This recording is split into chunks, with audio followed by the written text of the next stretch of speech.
After a really amazing lunch, I came to a place called the Secret Garden. Le Jardin Secret, I think is how you say it in French. I'm not sure, but forgive my shitty pronunciation. But anyway, I have not seen a cactus since I left Tucson in when was it, 19? So there we go, cactus. It's not a saguaro, but it is a cactus. So I'm quite happy. But this is just tucked inside the Medina, and it was a bit of a walk to come find it. And I mean, the Medina itself is just a maze of tiny paved brick streets. So it was a bit odd, but I found it, and I am here, and I'm going to explore. This is apparently, it's got an exotic area, which I believe this might be. I don't really know, but yeah. It's just got nice little paths through the foliage and some nice little places to sit. There are some benches over here. Oh, and there's actually a chair available. There are several chairs available. This is a little entrance hall and gift shop and stuff, which I guess if you're into it, you can do that. I probably won't be, but you know.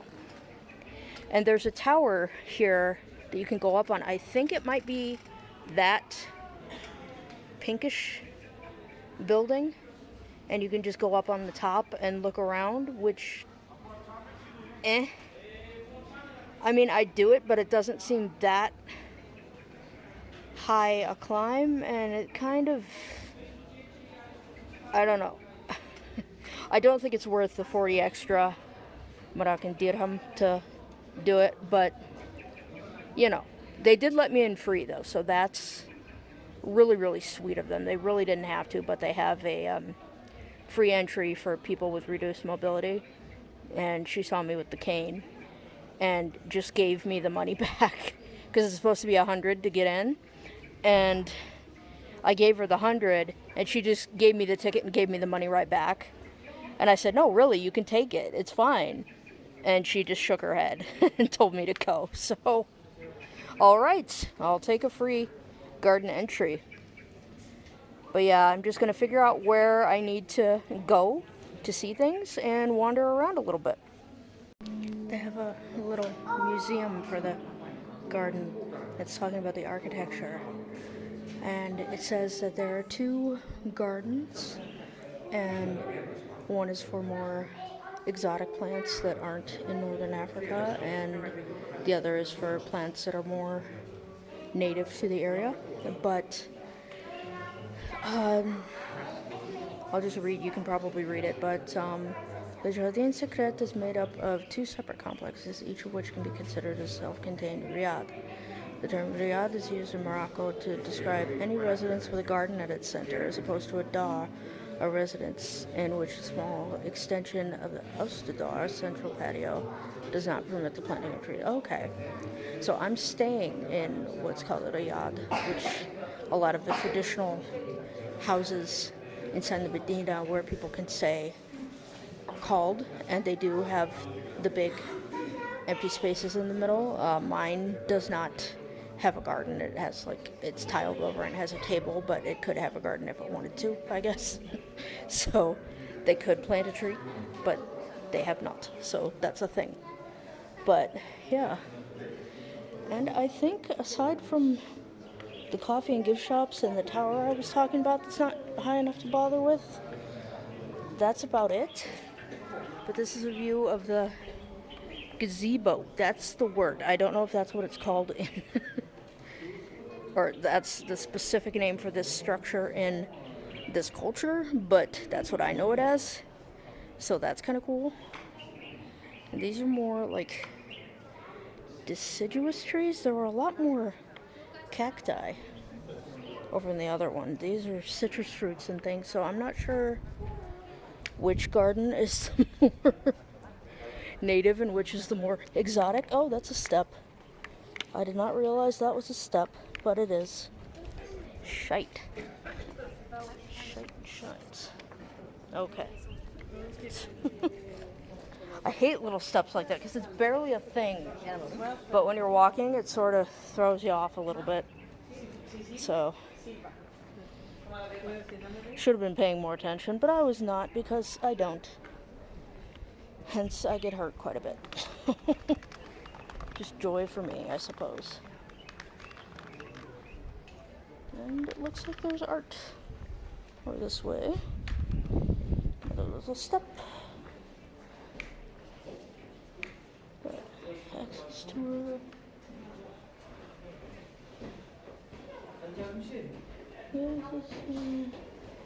a cafe and toilets. Okay, cool.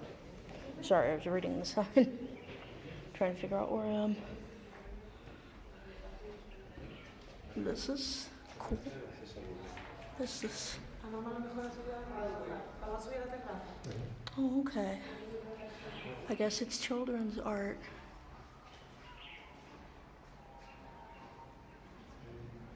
Or a lot of it is, anyway.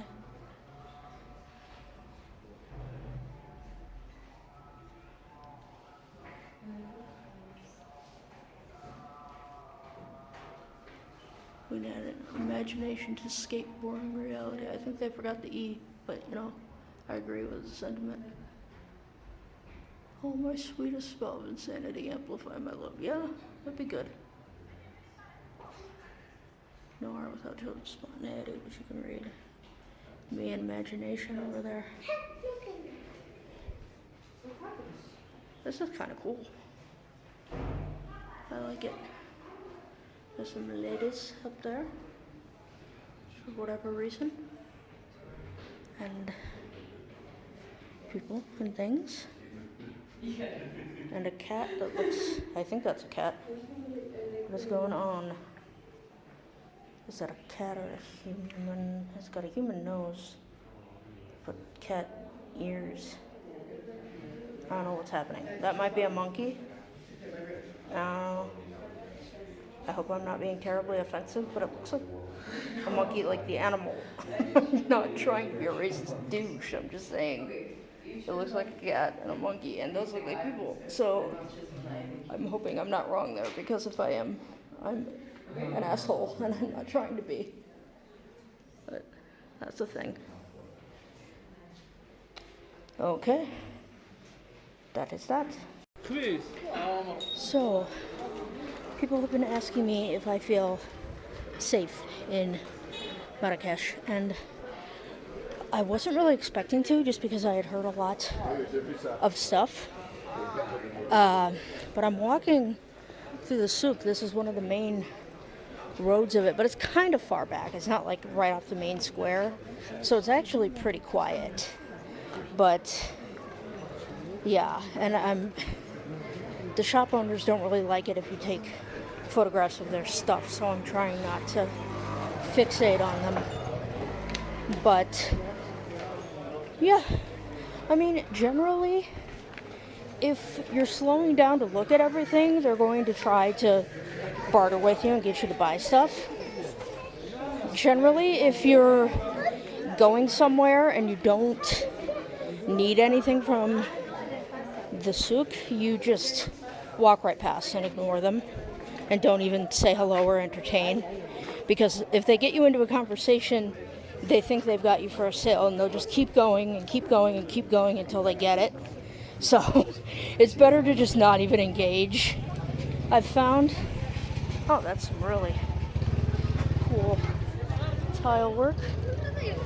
But yeah, as for feeling safe, it can be dangerous. Like, you have to watch out, because there are a lot of people, especially men, that will try to offer you directions and to tell you like where you should go. But as long as you just don't entertain them at all and just pretty much ignore, you have to be kind of rude. Otherwise, they will insist and just be pretty rude. And sometimes the shop owners, if you don't respond, they will call out to you as you walk through the souk. Not all of them, but some. Like this guy, he's a baker, I think, and he's trying to sell sweets. and he's just basically being loud about it. They're not doing it. But pretty much if you just ignore it, it feels rude coming from a Western and especially American standpoint, but if you engage, that just encourages them. So if you just don't engage and look confident and like you know where you're going, and I never do, like I'm checking my phone a lot, but when I'm not, when I know the direction that I'm supposed to be headed in, I don't really have my phone out looking at the maps. I just have it in my pocket, and I walk really quickly through the souk, because if you walk slowly, people will try to stop you and get you to buy stuff, which is fine. They're trying to make money. This is their culture and this what they do. But it can be difficult. But yeah, I just kind of wanted to illustrate why I feel okay in Marrakesh, and I do think that the blind cane helps a lot. I think that in cultures like this, especially, they're very protective of disabled people, and they wouldn't allow any sort of harassment. I mean, I do still try to have my wits about me and be careful and not too trusting, because that's when you get in trouble. I mean, I don't leave my riad after dark. I just refuse to do it. I'm going to have to tomorrow morning because I'm going on a tour to Casablanca, but hopefully that won't be an issue. I might ask one of the Riyadh people to walk with me, maybe. I don't know if that's a thing they'll be willing to do, but it's possible. And yeah, so alright, I'll stop this because it's weird and I need to get back home without standing in front of a shop all day. So